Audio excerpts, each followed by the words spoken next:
please work this time. Oh, Watch, guys. So, what I love about this picture, and you may, if please feel free to reference your own materials. This projector, I don't know how much money they spend this on projector. See how clear that is? See how not clear that is? So, if it helps you to either look at that, the side screens or your computer. But I think this is really cool. Two different things can occupy the same space at the same time. So our externals can't, my internals can't be in the same place as my externals, like literally, like they can't occupy the same space at the same time.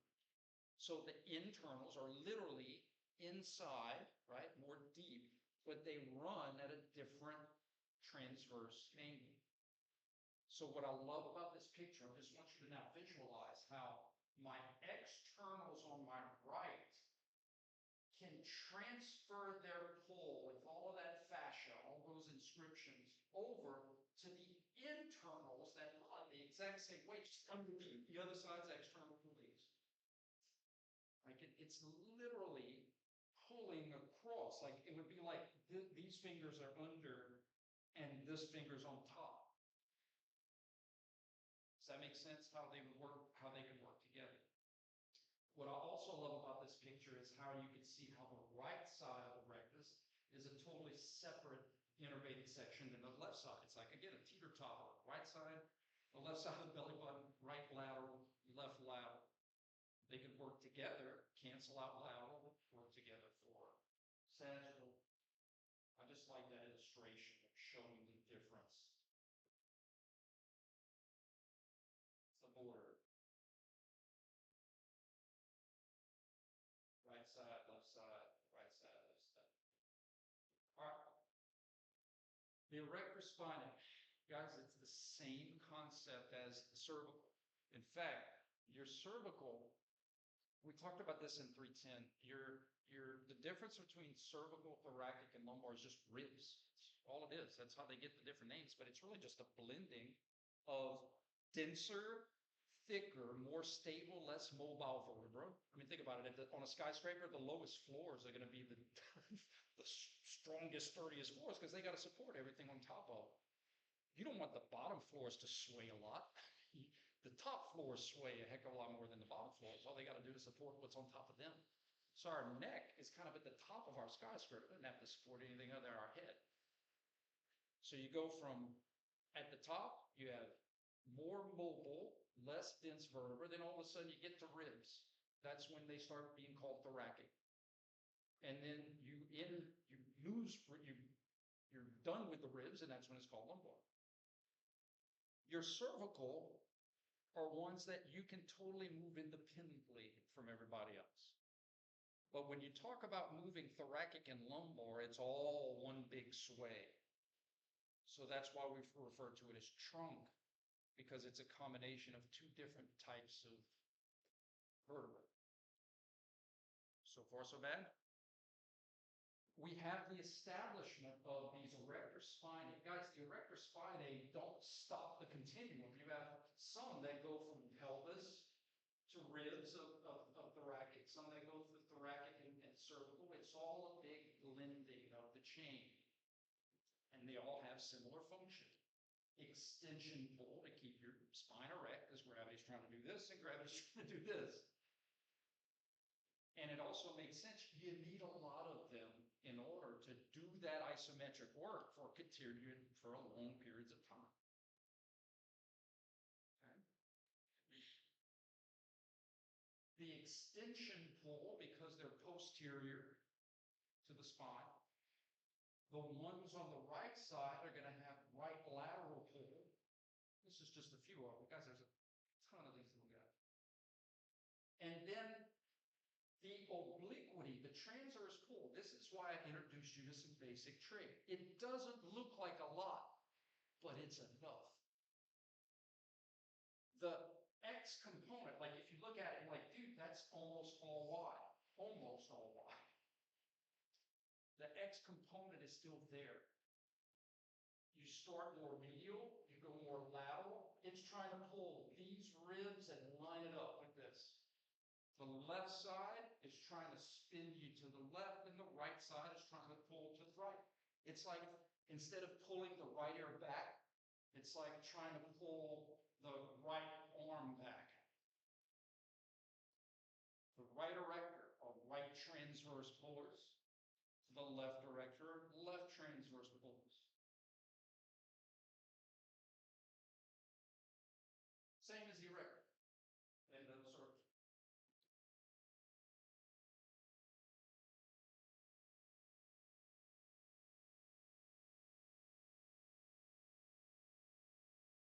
So we have a right set and we have a left set. But again, these aren't all of the muscles, and these aren't all the muscles. It's hundreds, and not just extrinsic. You know the difference? Extrinsics are bigger that come from outside. Intrinsics are ones that kind of live more inside. Like you have like little intrinsic muscles in your fingers that don't come from far away. Like it's almost like small town. They're just kind of in there, live there.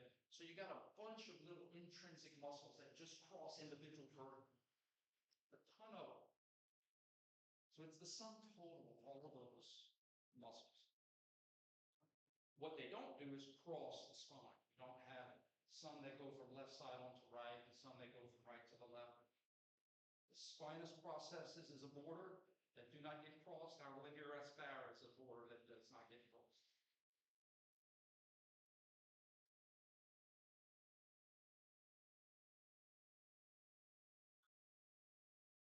So this is the entirety of your trunk obligations. If you do lists, awesome. If you do circles, awesome. If you can, and this is what's, some people can see, like they'll just visualize the muscles, like a picture of the muscles. For a lot of them, it's pretty simple, like elbow crosses in the front. There's some that's not as simple to visually see, because again, some of this stuff is 3 dimensions, and it's hard to see all the components in a 2-dimensional picture. So that's why the lists or the circles can help you confirm. Like I know that the rectus pulls in the front, but I'm not quite looking at it. I'm not quite sure if it's a right or left lateral. The circles help you to confirm if it's a right or left lateral. Or your lists help you confirm if it pulls that way. Again, some muscles are obvious. Not all of them are obvious. Hello, sternocleidomastoids. All right. I taught you up until this point that we do not want to jump right into muscles.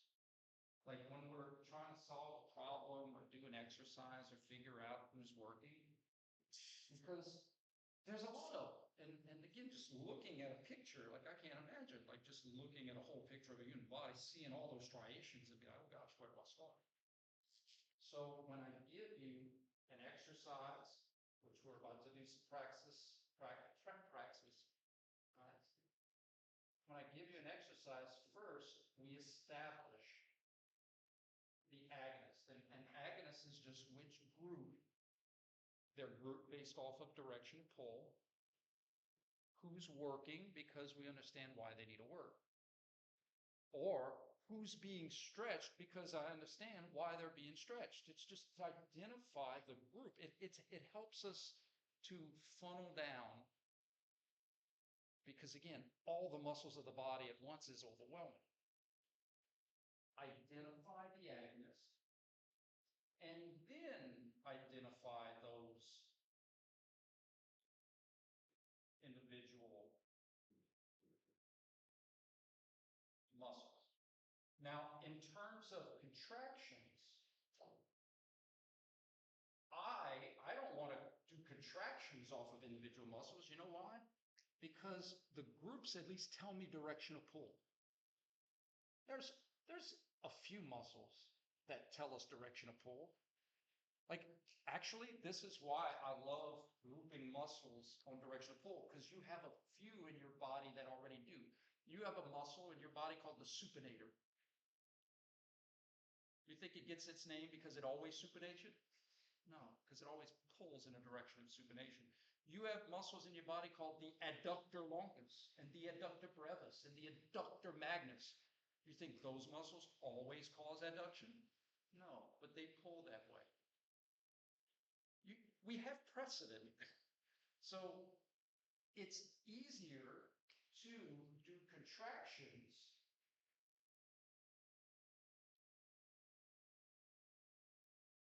if first we identify who's on, who's pulling, why are they pulling? And then say, well, if the motion lines up with the pull, that's positive work, that's concentric work. And if the motion is the opposite of the pull, well, that's negative work, that's eccentric contraction. But if all you do is go off of right sternocleidomastoid and motion, I can see how that could get super confusing. But if you say, well, the right sternocleidomastoid is a right lateral puller, and I know it's working to do this job, and then I observe right lateral bending, well, that makes more sense.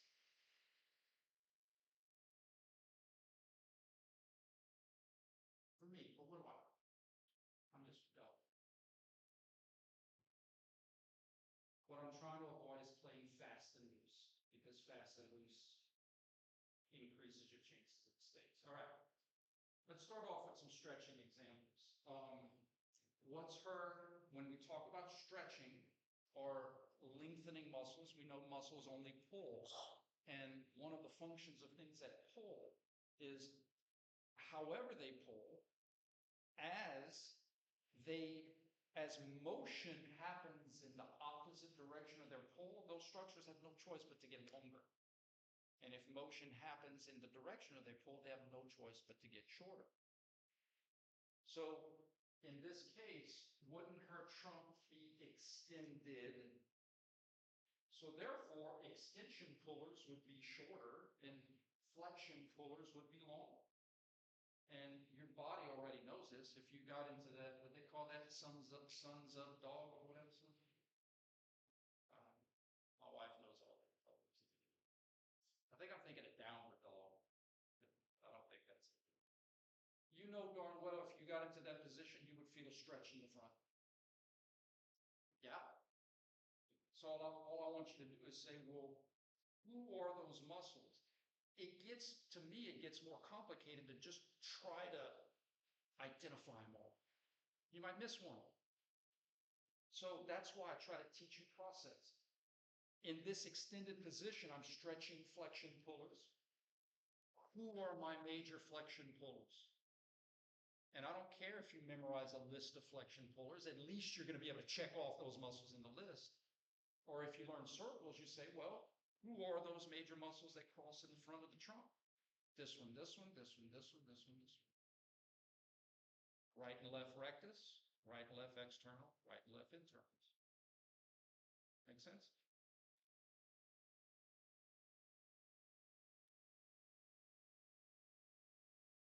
Identify the agonist because we understand why they need to be agonists. Who's working?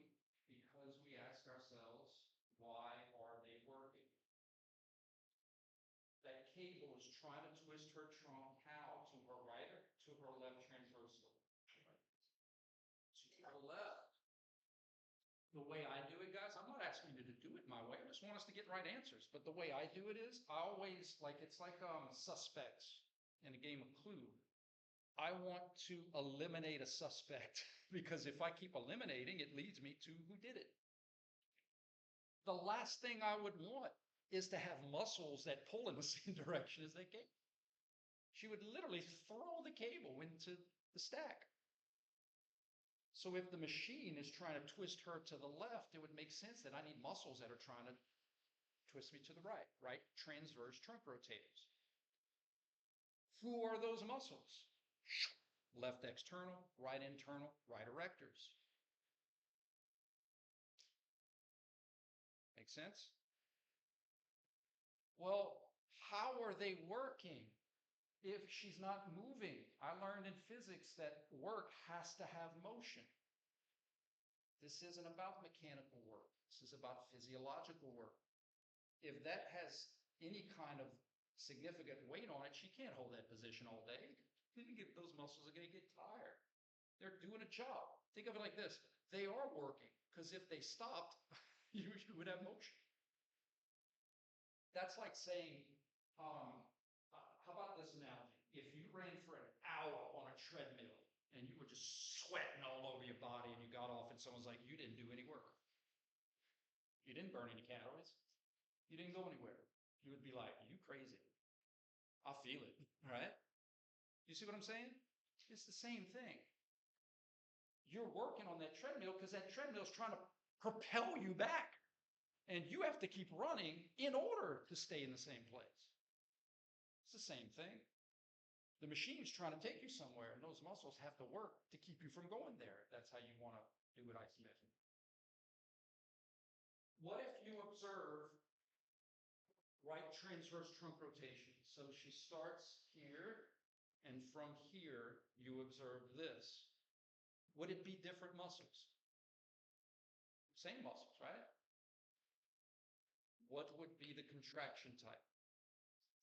Concentric. I need muscles that pull this way, and I exert motion that way. That'd be like me walking. It'd be like me walking down a road, hitchhiking. I'm trying to go this way, and if a car stops, I get in. They're going in the direction I'm trying to go. But if I'm trying to go this way, and a car stops going the other way, oh, I'm not going in the direction I'm trying to go. That's okay. From here, she has right transverse. I need you to see that that's right transverse trunk rotators working concentrically. And then coming back would be the exact same muscles, just working eccentrically. You still have the same agonist because that machine's still trying to do the same thing to you. So how do you explain the same muscles doing different motions, different contractions? The same muscles are responsible for different motions through different contractions. And why do I need the same muscles? Because that machine is still trying to do the same thing to me.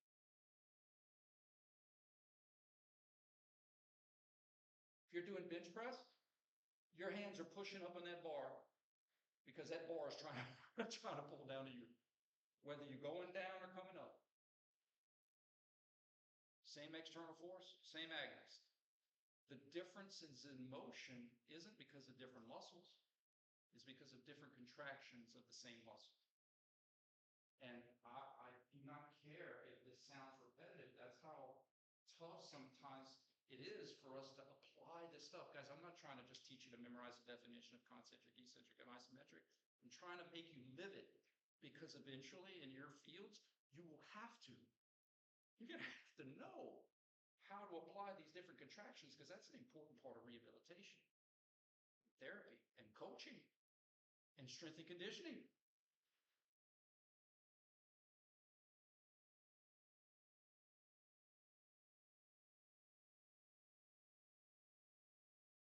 All right, start position. I go from here to there, top to bottom.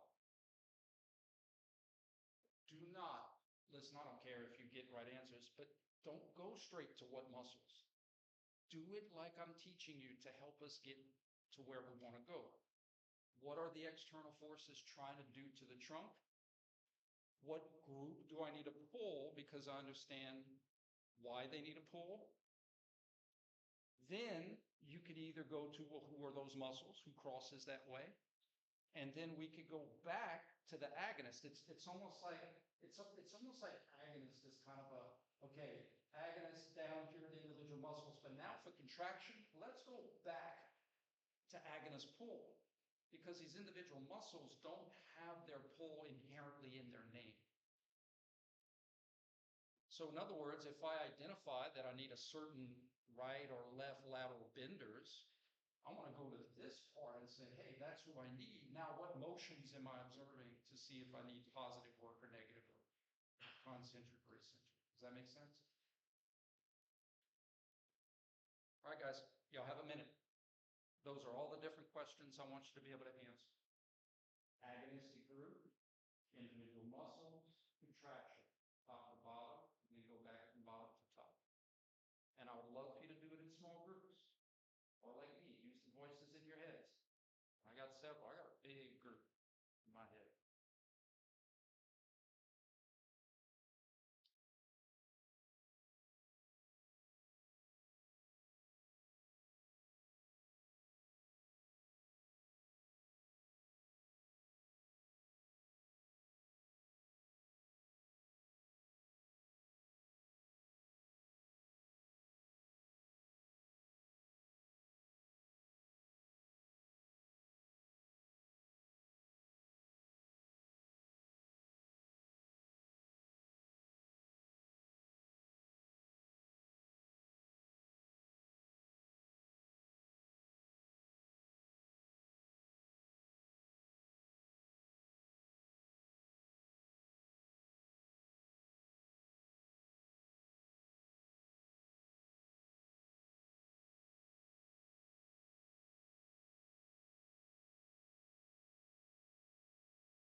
flexors or extensors?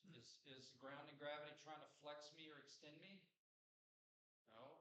Is ground and gravity trying to twist me? Is it trying to right or left transfer? No. Ground and gravity is trying to bend me. How is it trying to bend me? To my right or to my left? To my right. Ground and gravity is trying to create right lateral trunk bending. So again, how I do it is I eliminate suspects. You know who I don't need as my agonist? Muscles that are also trying to bend me to the right. I need muscles that are trying to bend me to my left. I need left lateral bending pullers. We just call them left lateral benders. To me, the easy thing now is to take this road and say, well, left rectus, left external, left internal, left erector. That's all I'm holding you accountable for. In grad school, you may learn about quadratus lumborum, but it doesn't mean any different. Just add it to your circle. We got a new member of class today. Awesome. Cool. When you learn about longissimus and iliocastalis and all those different erectors, great. Add them to the new class. Yay, we got a new member. No big deal. Individual muscles. Individual muscles, in my opinion, don't help me to see contraction because, again, they don't have pull in their name. So I'm going to go back to my agonist group. I'm going to say I needed left lateral benders. So naturally, if I see left lateral bending, that has to be concentric. And if I see right lateral bending, it has to be eccentric in these exercises. So from top to bottom, what motion did we observe? Motion, remember, you're good, you're good. You're getting the right answer, but I'm trying to walk it down. What motion do we observe from top to bottom? Right lateral bending. True? So the only way left lateral benders can do right lateral bending is to have a negative for it, is to have eccentrics. And then when you come back up, the only way left lateral benders can do left lateral bending, because from bottom to top, you have a left lateral bending to anatomical. Is there to be concentric work, positive work? Does it make sense that it's harder to see the concentric and eccentric if you like, well, the left external oblique, it doesn't infer pull.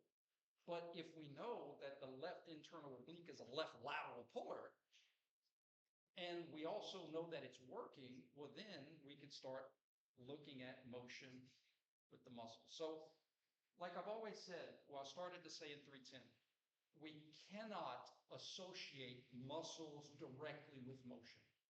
Well, what we can do is do muscles influence motion through contractions. If we have those three components, game on. But I can't say bicep does flexion because bicep can do extension and tricep can do flexion. But I could say bicep, when working concentrically, is going to do flexion. And bicep, when working eccentrically, is going to do extension. That makes sense? But what bicep does all the time and on holidays and weekends is pull into flexion. It pulls in the direction of flexion. That's how they get their function, how they pull. So, concentric going up, eccentric coming down, of the same muscles, left laterals.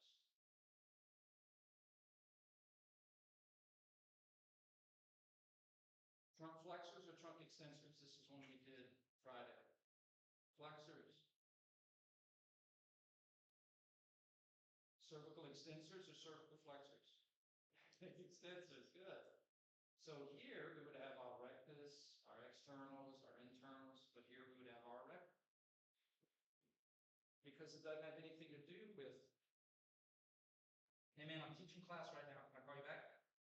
All right. It has everything to do with external forces. If you turned off all the muscles at your neck, your head would flex. But if you turned off all the muscles in your trunk, you would arc your back as you go down. Does that make sense? Like you would extend. It's like if you took silly putty and you stretched it, and one side is holding one end and the other side's holding the other end, with the bottom sag down. So it's gravity's trying to sag you. That makes sense. So your muscles need to bridge you.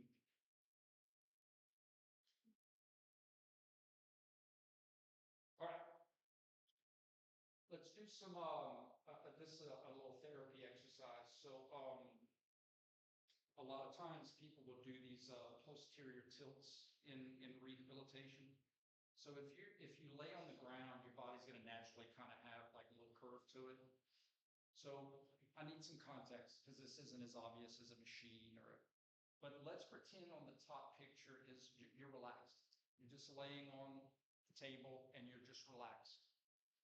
And on the bottom one, you are going to you're going to make yourself posteriorly pelvic girdle rotate, which means you're going to make your trunk flex. Does that make sense? Now, nothing's trying to flex you because, like I said on the top picture, you're at rest. You have to make that flexion happen. So what does that infer? How do we make flexion happen when there's nothing else trying to flex me? That has to be concentric work. Does that make sense? Of your flexors. Now, it's not obvious, but if I have posterior pelvic girdle rotation, in other words, I see a space on the top, and now I don't see a space. That means I went from an extended position to a flexed position.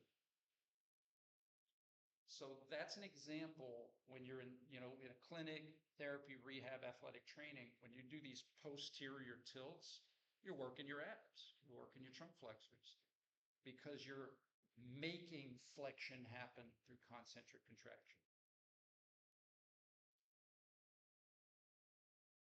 Being totally honest with you, probably not that good. Lord, hey man, can I come teach you class right now? Can I call you back?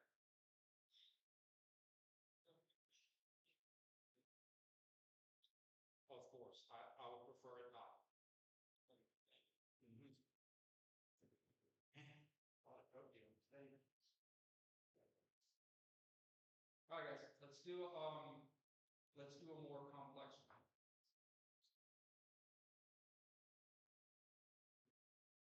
We're gonna go from top to bottom. I know on your PDL, there's this one as well, because I wanted to give, but just for this one, we're just gonna do 1, 2, 1. Okay, 1, 2, and then we're gonna go back up. 1, 2, 2, 1. 1, 2, 2, 1. The reason this is gonna be, again, I'm trying to help because this gets confusing. I have no problem. I understand why people say core, because this isn't easy to know which specific muscles you're doing in an exercise like this. That's why I'm trying to slow us down and have a process that is consistent with physics. We know that there's pelvic girdle rotations, but we also know that pelvic girdle rotations is like cap and bottom and trunk rotations. So gravity, when his feet are tilted to the right, gravity's trying to twist his pelvis to the right, but that means it's trying to twist his trunk to the left. Does that make sense? So if gravity is trying to twist his trunk to the left, guess who I don't need? Muscles that are also trying to twist my trunk to the left. That makes sense? I need muscles that are trying to twist my trunk to the right. Right transverse trunk rotators. Now I could say, who are those muscles? Left external, right internal, right erector. That is the very accurate, very consistent, but long way to get there. I'm going to show you a shortcut.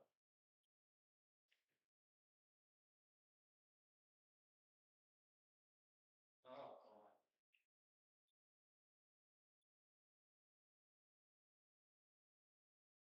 I'll show you a shortcut.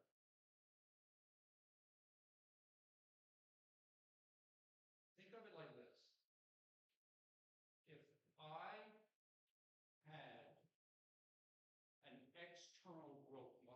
pull, ropes pull. If on the count of 3, he was going to turn off all of his muscles in his trunk. But me having a rope attached to his feet had to start pulling to keep his feet from falling. Wouldn't I want to pull the rope this way? What muscles have that same line of pull, right external and left internal? What group does the right external and left internal belong to? Left transverse trunk rotation.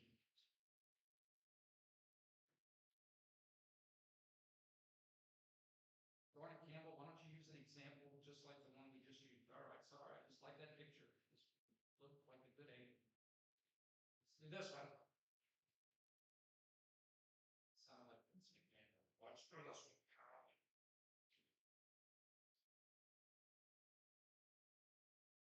Here's the long way. External force is trying to twist my pelvis to the right, thus it's trying to twist my trunk to the left. It's trying to make my sternum look more at my left hip.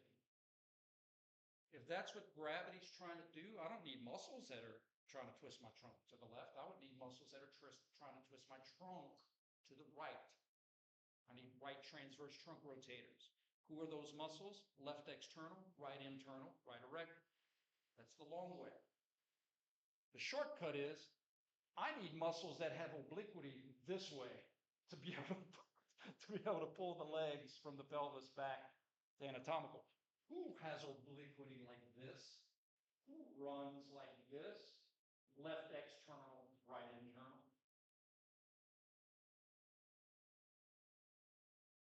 That doesn't mean that's how I solve these problems. I'm trying to give you an applicable approach to what I'm trying to explain.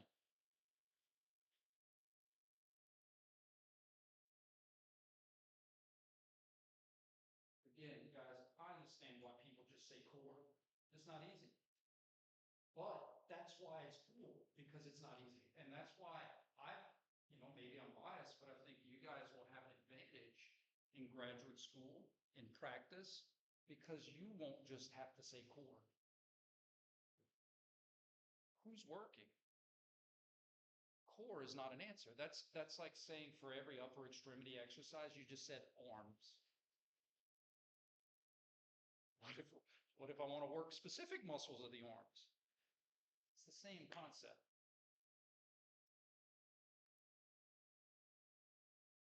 All right, let's tilt it over to the other side. Let's say he's holding this position. What if on the test I said, hey, all that stuff, great, I just want to know, is he activating as an agonist a right or a left internal oblique? I don't expect you to know it right away. I expect you to solve it. I expect you to figure it out. External force trying to do what? What is that trying to do to my trunk? Who would I not needed the trunk? Who would I needed the trunk? And which internal oblique is one of those that I need? Is that so hard?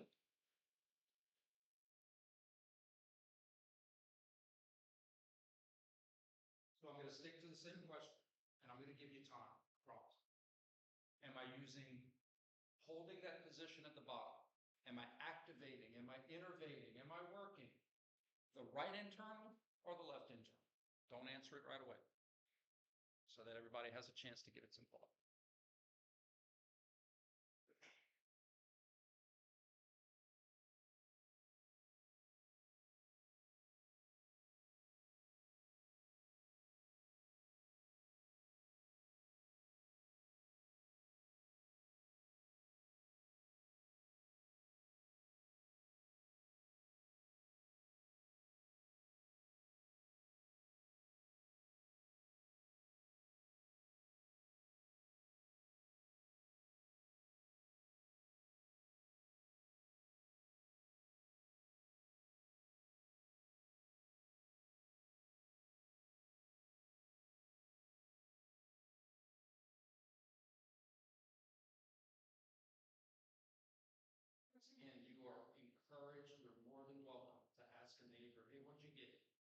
Got the same thing? Maybe that's awesome. If you didn't, great. What a great chance to try to explain your justification in my product.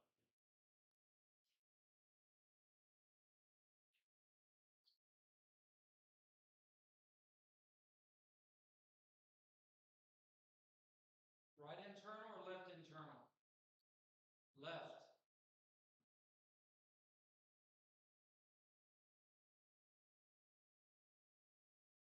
Think of it like this, guys. And with a fixed pelvis and a movable trunk, my left internal helps bring my right ribs closer to my left hip.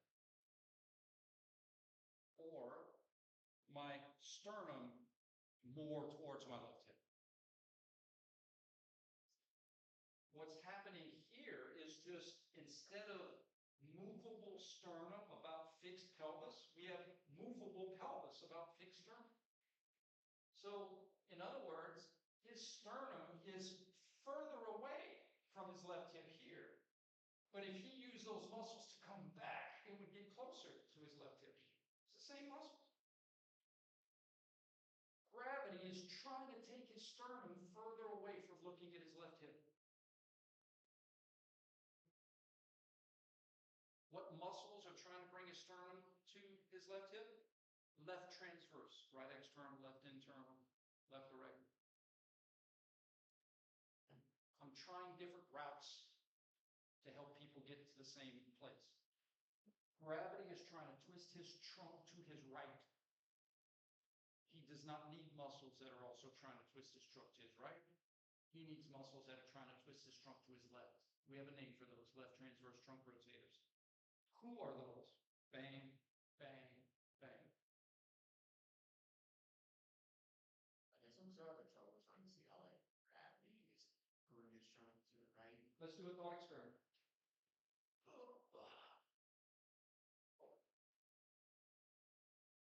Off. Sternum, meet right hip.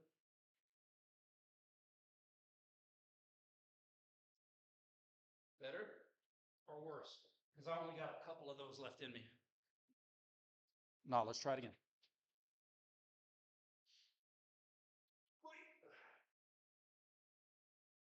Sternum is kind of looking at my right side already because I'm tilted this way. But if I turned off all the muscles in my trunk, I am literally twisted as much as I can to my right. My trunk. I'm lit.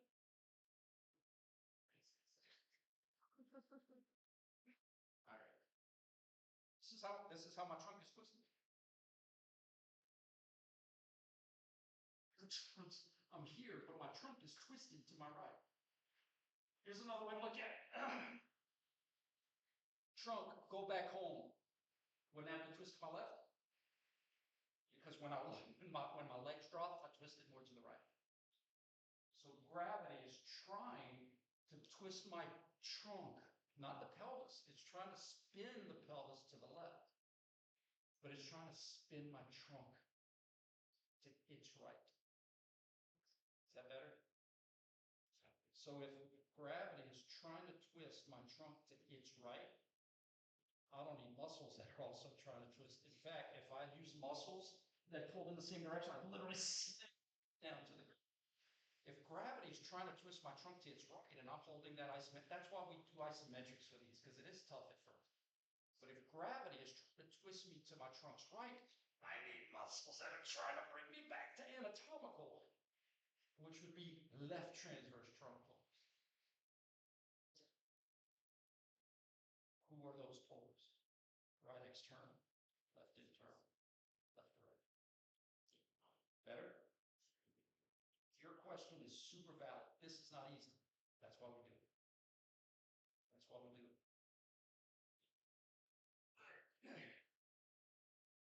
Lord. I used to be able to do that easier. Maybe that's how I'm going to be retired in a couple of years. All right, guys.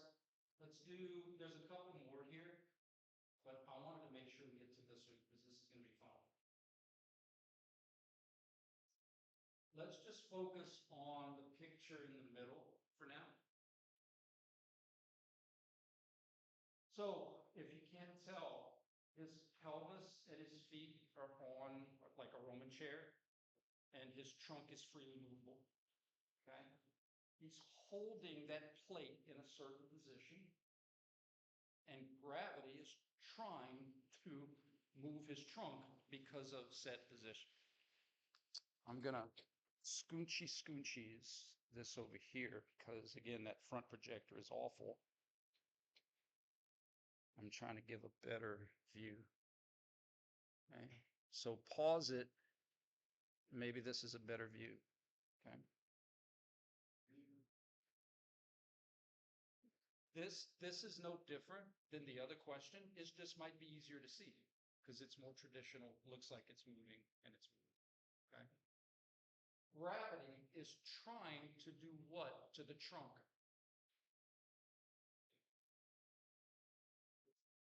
To the right. Gravity is trying to cause right transverse trunk rotation. Process of elimination for me. Well, I don't need right transverse pullers. I need left transverse pullers. Who are those muscles? Right external, left internal, left erector.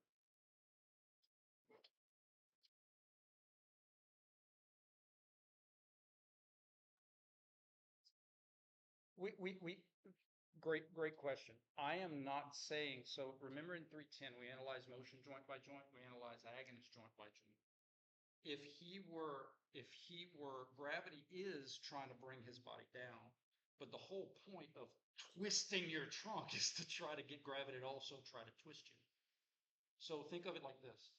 What's the motion? Again, great question. But did he have any motion of flexion and extension? No. So those erectors are doing an isometric job of maintaining his trunk position sagittally, but the movement is transversely. So that's the one where we're going to be like, hey, it's got to be concentric to come this way. It's got to be eccentric to go that way.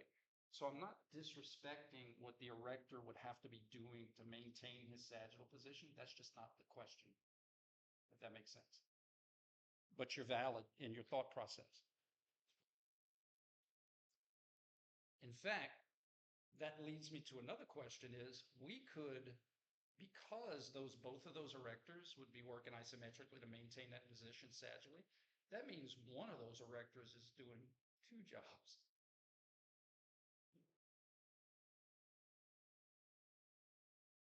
Which erector would be working more than the other erector? The left or the right? Holding that position in the middle. The left. The left is working to prevent sagittal, and it's working to prevent transverse.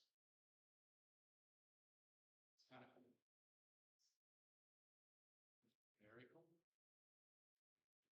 So where's my concentric? Let's reverse engineer this question. Which slides bring me or show me concentric contraction? Is it left to middle, middle to right, middle to left, right to middle?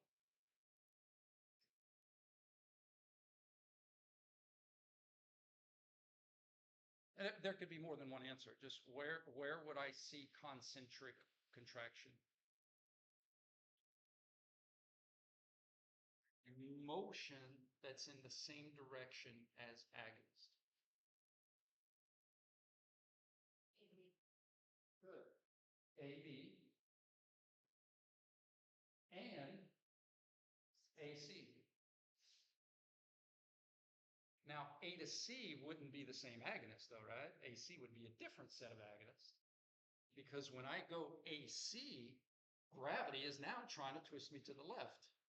So I would need muscles that are trying to twist me to the right. So it'd be concentric of right transverse from A to C, concentric of left transverse from A to B.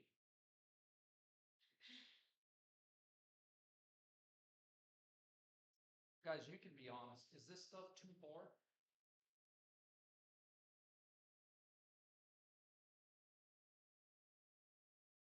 used to not be too hard. But over the past few years, it's become too hard. I'm trying to figure that out. Remember on Friday, I said I stopped trying to teach you guys how the rectus can be both a right and left transverter depending on position. That used to not be too hard. But now I can tell it's going to be too hard to try to teach you that. I'm in a quadrant.